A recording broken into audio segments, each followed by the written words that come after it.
Wherever you go, whatever you do, throw a little at it. Omax, Vest and Briefs. Madapuram கோயில் காவலாளி Ajithkumar lockup கொலை விவகாரத்தில் நிகிதா நகை காணாமல் போன வழக்கில் இரண்டாவது நாளாக சிபிஐ அதிகாரிகள் கோயில் ஊழியர்களிடம் விசாரணை மேற்கொண்டுள்ளனர். விவரங்களை செய்தியாளர் சுப்பிரமணி வழங்க கேட்கலாம். சுப்பிரமணி, இரண்டாவது நாளாக நடைபெற்று வரும் இந்த விசாரணையில் தற்போது வரை எத்தனை நபர்களிடம் விசாரணை நடைபெற்றிருக்கிறது? இன்னும் எத்தனை நபர்களிடம் விசாரணை நடத்த சிபிஐ அதிகாரிகள் திட்டமிட்டிருக்கிறார்கள்? விவரம். அதாவது சிவகங்கை மாவட்டம் திருப்புவனம் அருகே மடப்புரம் கிராமத்தில் கடந்த ஜூலை மாதம் 27ஆம் தேதி மடப்புரம் கோவிலுக்கு சாமி தரிசனம் செய்ய வந்த பேராசிரியர் நிகிதாவின் தாயாரின் 9.5 பவுன் நகையானது காணாமல் போனது. இந்த வழக்கு சம்பந்தமாக அதே கோவிலில் காவலாளியாக பணிபுரிந்து வந்த அஜித்குமார் தனிப்படை காவல்துறையினரால் அழைத்துச் செல்லப்பட்டு அடித்து கொலை செய்யப்பட்டார். இந்த சம்பவம் தமிழகம் முழுவதும் பெரும் அதிர்வலைகளை ஏற்படுத்தியது. இதனை அடுத்து அந்த சம்பந்தப்பட்ட காவலர்கள் 5 பேர் கைது செய்யப்பட்டதுடன் இந்த வழக்கானது சிபிஐக்கும் மாற்றப்பட்டது.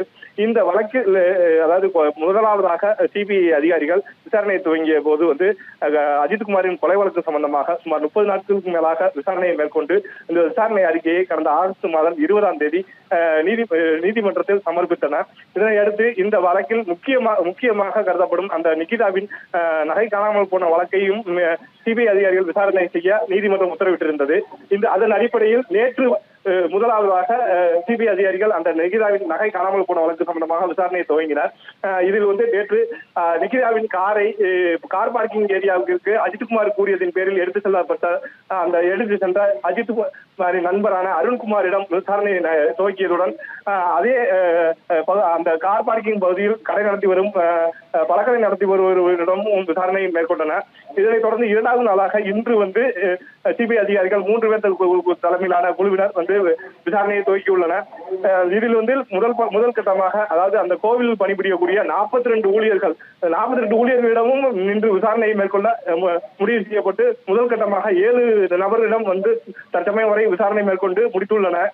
இதனைத் தொடர்ந்து 42 கோவில் பணியாளர்கள், அதாவது ஒப்பந்த அடிப்படையிலும் அல்லது நிரந்தர அடிப்படையிலும் பணிபுரியக்கூடிய அந்த 42 கோவில் ஊழியர்களிடமும் விசாரணையை இன்று மேற்கொள்ள முடிவு செய்யப்பட்டு தற்சமயம் இந்த விசாரணையானது சென்று கொண்டிருக்கிறது. பிரகாஷ், விவரங்களை வழங்கியமைக்கு நன்றி Subramanian. Wherever you go, whatever you do, throw a little at it. Omax, Vest and Briefs.